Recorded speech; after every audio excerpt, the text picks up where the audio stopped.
member Louu. This is my channel on YouTube and I'm so happy to see you. Let's get into this episode of Love After Lockup, season 3, episode 42. So you guys, listen. So we open up with Deontay and Nicole, right? Y'all. Deontay catches homegirl Nicole slipping. Guess who came to pick up Nicole? Zach, the ex, came to pick up Nicole. And I'm not sneaky, but it be things that make me feel like you could have played that way different. Let me say this, right? You was at Deontay's house. You met Deontay's mom. Deontay just dropped you off. Why didn't you go in the house, take a shower, wash your poom poom, change your clothes, did your makeup so you could be fresh? Deontay sees what's going on. He said, "This what you're doing? This what you're doing? All that I did for you? You were just with me 5 minutes ago. Now you with this nigga? You with this? That's how you do me, Nicole." And Zach said, "What's going on? I have no idea what's going on." And here go Nicole. "I'll explain it to you later." So what you telling me right now? Nicole did not tell Zach about Deontay because he was like, "I don't know what's going on right now. I'm so confused." But he was chill the whole time, like. And the thing about it is, Nicole was sitting in the car, didn't argue with him, didn't say nothing to him, didn't get out the car to talk to him. That hurts more because not only did I just catch you sneaking around on me, you have nothing to say. You're not even trying to calm me down. Like, none of that. Like, you just make it like I look crazy out here, right? So he pops the trunk and throws all this stuff out the trunk and throws it on the ground. Nicole picks it up, puts it on top of the recycling bin, and I'm just like, wow. So here go Deontay speeding off, and he goes,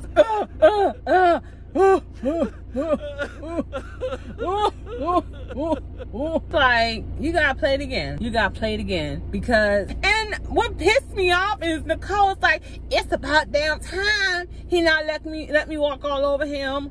Ma'am, like, what are you talking? It's about time he don't let me walk all over him. Nicole, what else happened? So then she drives off with Zach. Zach said, "Listen, I don't know nothing about what's going on," because they show us Zach. Zach is not ugly, okay? Zach is a little cute, okay? He's a little, "Hey, Zach, what's up? You're a little cute or whatever. You're not bad or shabby." Let me stop. So she gets home and she said, "Oh snap, mama's outside. She about to give me the business," and she damn sure did. And I am so surprised that her mom feels the way she does. But she basically told Nicole, "What you're doing ain't right. You know that man love you. You taking all his money. He did all the stuff for you. You playing him. You using him. That's not right. How do you think he feel?" Like, I appreciated Nicole's mom for holding her accountable and not just sitting there be like, "Ha, you played that fool." She really like, "What you did was wrong. Like, that was not cool. That's a human being." And Nicole's mom even said, "You lucky all he did was yell." I have respect for him because all he did was yell. He ain't bust no, but I don't know. It's like kind of getting me like, man, he could have beat your ass and Zach ass. He could have popped that one, a fofo, whatever y'all call it, on y'all and snap, shoot, both of y'all. Like, he's like, "I'm sorry, I know." And then she says, "Well, me and Zach did sleep together," and I'm like, yo. But what I want us to remember is that in the beginning, Nicole told us she's never went with a black guy ever, and that Deontay was the first black guy that she's been with. So I feel like Nicole isn't really attracted to him because she's never with a black guy before. And of course, Zach is her ex. She's used to, you know, having sex with him. But I'm just like disgusted because you know that whole Mila Kunis, Ashton Kutcher. I know how to say the lady's name. Why am I messing up? Mila Kunis. It makes me think, like, did y'all like take a shower first before y'all hunch? Because I don't know. Did y'all take a shower before y'all hunch? Because I'm just thinking, like, you just came from Deontay's house. I don't know if when you got to Zach's house you took a shower, but it just bodily fluids.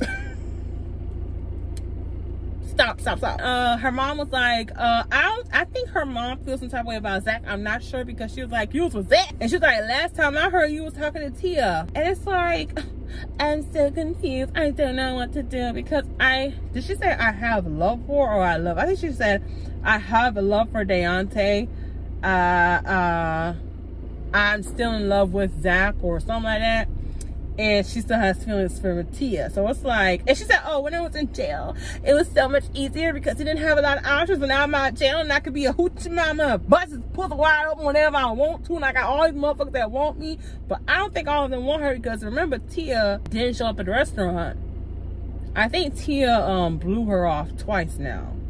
Zach didn't, because of, I mean, of course. Why? And I kind of feel like she probably made a buster move on Zach rather than Zach busting a move on her, because she's the one who went after him. Like, Nicole going after them. Her mom was like, you think she get it? And the stepmom said, I don't think she do. And she didn't, because she was over here texting Tia. It makes no sense. Like,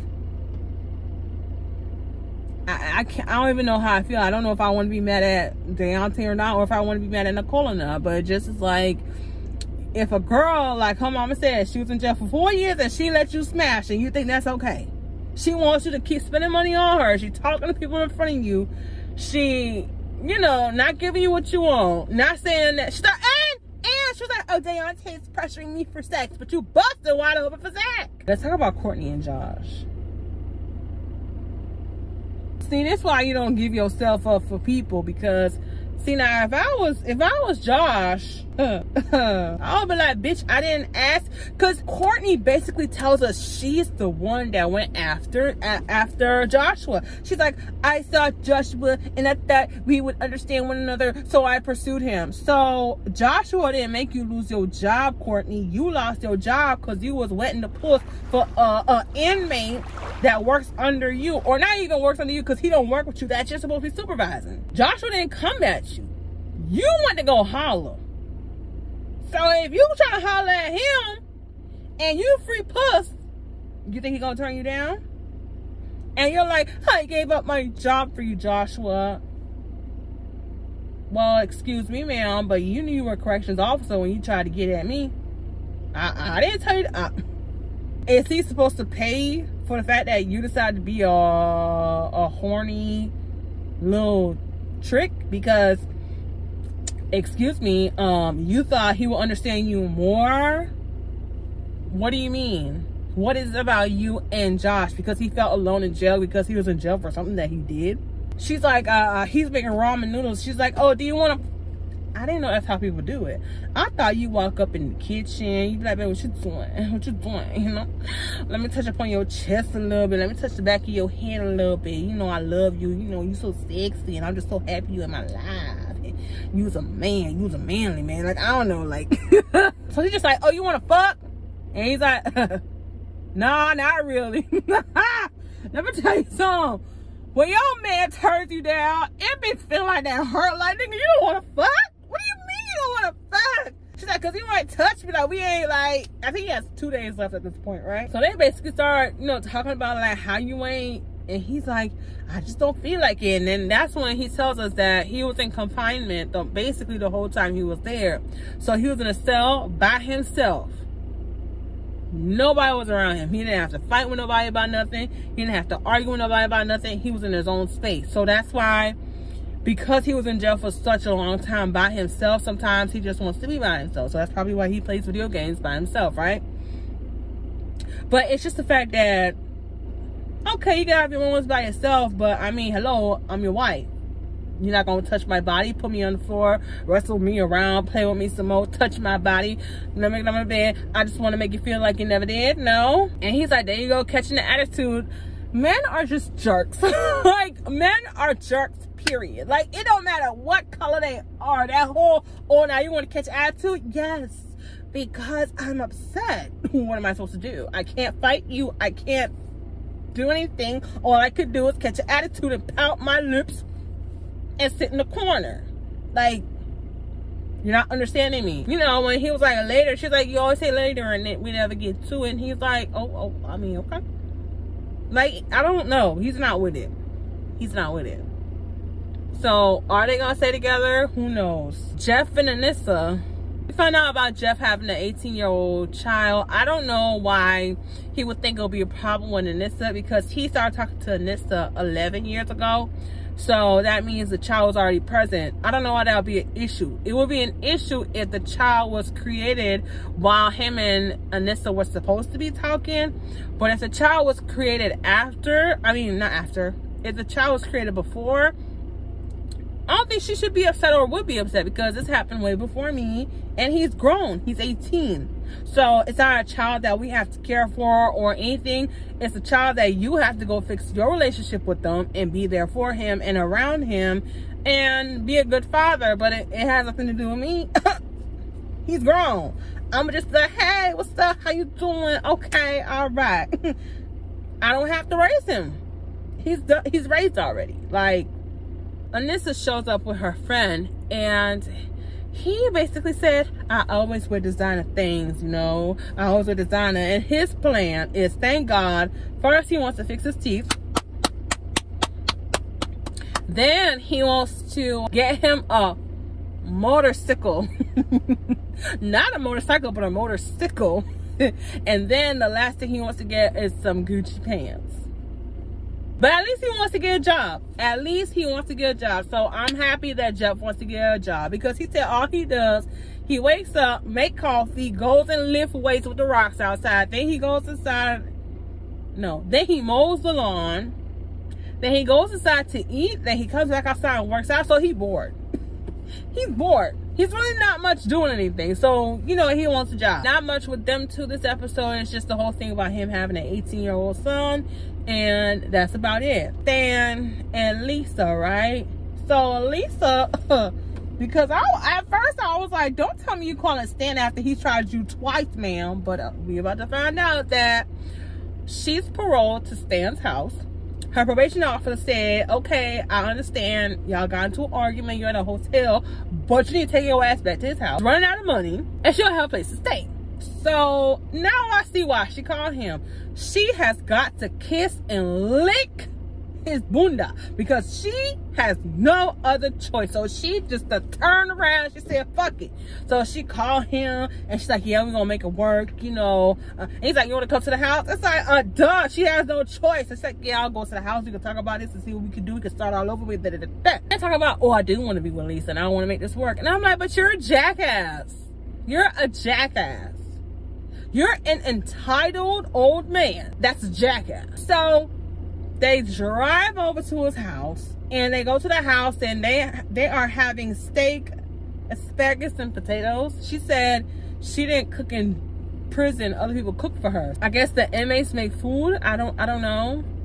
Or is it the fact that because they have a cafeteria, they didn't have to cook? I think so. But whatever the case is, she never cooked in jail. She told us a story about how somebody was mad at the other inmates, so they made poo-poo brownies, which is disgusting. She said she didn't eat none of it, and if she did, she would have been in solitary confinement. I guess they done turned over a new leaf. They're going to be a happy couple. They actually go down and do the whole thing with the bondage and the whatever and the BDSM. Is that what it's called, or whatever it is? They're about to get it popping, because she's like, I have no choice. I have nowhere to go. So let's see. And we didn't hear anything about her son this episode. Was it even real? Was it even real, Lisa? Did your son really call you, or did you lie? Brittany and Ray. So Brittany said she had the best sex in her life, and ooh, Ray made her feel so good. Okay, so they wake up, they gone, and then he's like, oh, my grandma said she coming over. Bitch, don't give your grandma the address to my motherfucking house. Don't you? No! She saw you yesterday. Your mom's not even coming to see you. Not even your pops is coming to see you. Actually, stepmom. But they're not coming over. Why your grandma all up in my grill? Like, so grandma coming over. Listen. Couldn't be me. Couldn't be me. And I don't like how she keeps saying, how do you like your, how Brittany keeps telling Ray, how do you like your house? Bitch, that's your house that you work for. What the fuck? You're not married to this man. You're not married to him. You could at least say our house, but she keeps saying, how do you like your house? I don't understand. It's giving me low self-esteem and pick me, and I don't deserve love, and I found love with this guy, so I'm gonna give him everything that I got. Like, I don't know. I don't like it. I don't like it. I don't like it. How do you like your house? Are you gonna give it to him? You gonna sign over the deed to him? You gonna give him the mortgage payments? Talk about how do you like your house. So they playing with the dog outside in the backyard. He doesn't know what time grandma's coming home or is coming over. He just knows she's coming. So grandma shows up with some shirts and some food, some fried chicken. I think it was potatoes. And she's like, oh, make sure you heat it up, because what's fried chicken if it's not hot? I don't, like I said, first of all, you in my house. As you can see, I could do bad for myself. Okay, I got this nice house. I got that nice car that you saw outside. Yeah. Okay, I got money. I'm taking care of myself. You see this little cute little dog running around here? And she was like, oh, so now that you've met us, what about Ray? Has he met your parents? She said no. And of course not, because she's with a man who was in jail, and her parents love her, and they feel like she should be choosing better. So they're, you know, she doesn't know how to go ahead and introduce them to Ray. She lied and told him that he was not coming to her house. He's going to his uncle or dad's house or something like that, right? I just don't like the energy with a grandma, because you're treating a grown-ass man like a child. You're protecting a grown-ass man who made the decision to go to Brittany's house. Brittany didn't force him over there. I'm gonna have to stand up for my girl Brittany, because I don't like this. This is that whole thing about not holding men responsible. Why you not asking your grandson when he gonna get a job? How he gonna help her take care of the house? How he gonna help her take care of these bills? She's like, oh, you know, the door is open. Yeah, take him. You baby him. Because it's a grown-ass man that I'm not about to baby. I'm telling y'all, I don't like the vibes with the grandma, because don't come out at Brittany like this. Brittany has some good for herself. The only thing is, when the love department, she's not very good with it. But she's done very well with herself. And you're trying to make it seem like, oh, I don't know what's wrong with her, that she picking a man. Well, your grandson was in jail, boo-boo. What about that?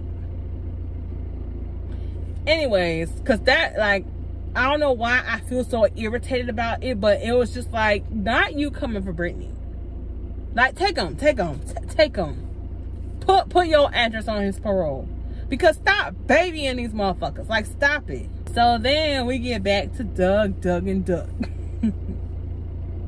So we basically found out that the reason why Dougie was acting up is because he was really shook at how his dad acts. At first, we were kind of like confused, like, dang, he's telling his dad, I don't want to talk to you, I want to talk to Rachel. So that shows us that Rachel offers Dougie a form of protection that he doesn't get from other people. Because when he was in his feelings, when he was not happy, he wanted Rachel. Rachel was out there over there trying to let him talk to his son. But Crystal, I think it's Crystal and Ashley. Ashley didn't say much, but Crystal was like, oh, he's already lying to her. So, you know, Rachel's a nice person, right? So she's like, what do you mean? Because some of us would be like, girl, what you talking? He lied. Like, the way she came at it real calm and trying to be like, what are you talking about? Not even what are you talking about? What do you mean? And then the sister was like, oh, you don't know him. You better keep him away from Kalamazoo, because if he stays in Kalamazoo, he's going to cheat on you and he's going to bring you down. And I'm like, oh, not down talking your brother like that. And he is telling her, shut the F up. And she said 60 days. I'll give you 60 days and you'll be back in jail. And he said, how about you pass a drug test, B? And then the dad was like, give him a damn chance. And I'm just like, oh no, this is a mess. And when she was when her and her dude were driving off in a little motorpad, here she had a little cigarette in her mouth. And I'm like, this is dysfunction. When they're leaving, Dougie tells us that this is not the man that he thought his dad was. I know you were strict, but I didn't know you talked to your family like that. He said you told him you don't need them, but I need them, which made me feel like, like, like you might say you don't need them, but I need them. That's my aunt and my grandpa. I want them. Like, what are you doing? And he was like disappointed in his dad. And basically they pull up to the gas station. Doug goes inside, and then Rachel goes to the back. And I think Rachel is what's best for Dougie. She's good for Dougie. She goes in the back seat, she hugs him, and he said, and Dougie can speak very well.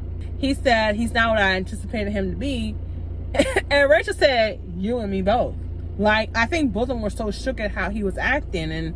But remember, he used to talk crazy to Rachel over the phone before he got out. Did you talk to my parole officer? Like, when are you gonna do it? Yada yada yada. So she can't say she ain't know this because he was talking to you crazy on the phone. They get to the house, and basically she's trying to talk to him like, the way you treat him, the way you talk to him, the way you acting, I don't like that.